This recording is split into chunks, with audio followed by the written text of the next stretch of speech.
चक्रव्यूह निर्माण और अभिमन्यु की प्रतिज्ञा। संजय कहते हैं, राजन, उस दिन अमित तेजस्वी अर्जुन ने हमारी सेना को पराजित कर युधिष्ठिर की रक्षा की और द्रोणाचार्य का संकल्प सिद्ध नहीं होने दिया। दुर्योधन शत्रुओं का अभ्युदय देखकर उदास और कुपित हो रहा था। दूसरे दिन सवेरे ही उसने सब योद्धाओं के सामने प्रेम और अभिमान पूर्वक द्रोणाचार्य से कहा, द्विजवर, निश्चय ही हम लोग आपके शत्रुओं में से हैं। तभी तो कल आपने युधिष्ठिर के निकट आ जाने पर भी उसे कैद नहीं किया। शत्रु आपकी आंखों के सामने आ जाए और आप उसे पकड़ना चाहें तो संपूर्ण देवताओं को साथ लेकर भी पांडव लोग आपसे उसकी रक्षा नहीं कर सकते। आपने प्रसन्न होकर पहले मुझे वरदान तो दे दिया, किंतु पीछे उसे पूर्ण नहीं किया। दुर्योधन के ऐसा कहने पर आचार्य द्रोण ने कुछ खिन्न होकर कहा, राजन, तुम्हें ऐसा नहीं समझना चाहिए। मैं तो सदा तुम्हारा प्रिय करने की ही चेष्टा करता हूँ, किंतु क्या करूँ।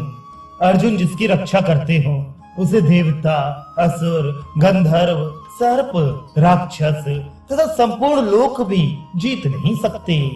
जहाँ विश्व विधाता भगवान श्री कृष्ण और अर्जुन हैं, वहाँ शंकर के सिवा और किसका बल काम दे सकता है। तात, इस समय तुमसे सत्य कहता हूँ, ये कभी अन्यथा नहीं हो सकता। आज पांडव पक्ष के किसी एक श्रेष्ठ महारथी का नाश करूंगा। आज वह व्यूह बनाऊंगा जिसे देवता भी नहीं तोड़ सकते। लेकिन अर्जुन को तुम किसी भी उपाय से यहाँ से दूर हटा दो। युद्ध के विषय की कोई भी कला ऐसी नहीं है जो अर्जुन को ज्ञात ना हो अथवा वे उसे कर ना सकें। उन्होंने युद्ध का संपूर्ण विज्ञान मुझसे तथा दूसरों से जान लिया है। द्रोण के ऐसा कहते ही संशप्तकों ने अर्जुन को पुनः युद्ध के लिए ललकारा और वे उन्हें दक्षिण दिशा की ओर हटा ले गए। उस समय अर्जुन का शत्रुओं के साथ ऐसा घोर युद्ध हुआ जैसा पहले तो न कभी देखा गया और न सुना ही गया था। महाराज, इधर आचार्य द्रोण ने चक्रव्यूह का निर्माण किया। उसमें उन्होंने इंद्र के समान पराक्रमी राजाओं को सम्मिलित किया और उस व्यूह के अरों के स्थान पर सूर्य के तुल्य तेजस्वी राजकुमारों को खड़ा किया। राजा दुर्योधन इसके मध्य भाग में खड़ा हुआ। उसके साथ महारथी कर्ण, कृपाचार्य और दुशासन थे। व्यूह के अग्रभाग में द्रोणाचार्य और जयद्रथ खड़े थे। जयद्रथ के बगल में अश्वत्थामा के साथ आपके 30 पुत्र शकुनी, शल्य और भूरिश्रवा खड़े थे। तदनंतर कौरवों और पांडवों में मृत्यु को ही विश्राम मानकर रोमांचकारी तुमुल युद्ध छिड़ गया। द्रोणाचार्य द्वारा सुरक्षित उस दुर्धर्ष व्यूह पर भीमसेन को आगे करके पांडवों ने आक्रमण किया। सात्यकी, चेकितान, धृष्टद्युम्न, कुंती भोज, द्रुपद, अभिमन्यु, छत्रवर्मा, वृक्षत्र, चेदिराज, धृष्टकेतु, नकुल, सहदेव, घटोत्कच, युधामन्यु, शिखंडी, उत्तमौजा, विराट, द्रौपदी के पुत्र, शिशुपाल का पुत्र, कैकेयी राजकुमार और हजारों संजय वंशीय क्षत्रिय, ये तथा और भी बहुत से रणोन्मत्त योद्धा युद्ध की इच्छा से सहसा द्रोणाचार्य के ऊपर टूट पड़े। उन्हें अपने निकट पहुंचा देखकर भी आचार्य द्रोण विचलित नहीं हुए।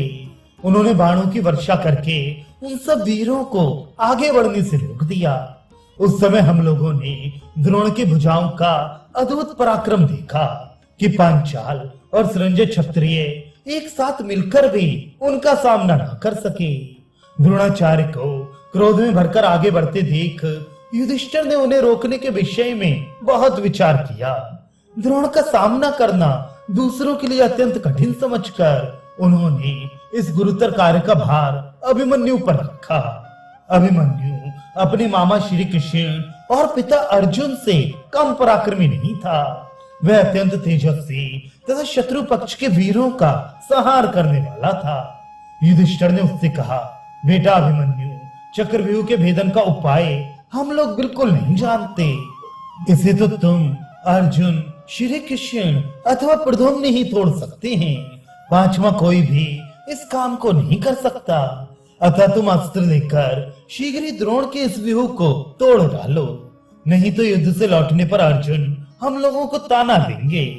अभिमन्यु ने कहा, आचार्य की ये सेना यद्यपि अत्यंत सुदृढ़ और भयंकर है, तथापि मैं अपने प्रतिवर्ग की विजय के लिए इस व्यूह में अभी प्रवेश करता हूँ। पिताजी ने व्यूह तोड़ने का उपाय तो मुझे बता दिया है, पर निकलना नहीं बताया है।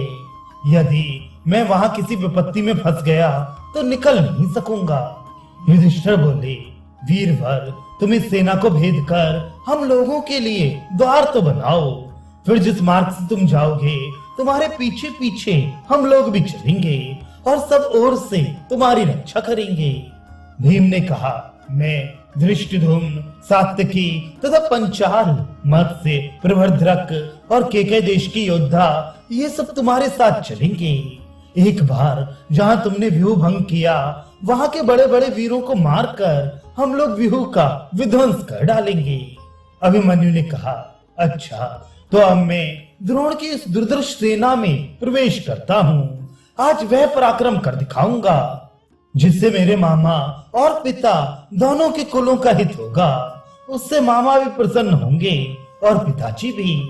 यद्यपि मैं बालक हूँ तो भी संपूर्ण प्राणी देखेंगे कि मैं किस तरह आज अकेले ही शत्रु सेना को काल का ग्रास बनाता हूँ।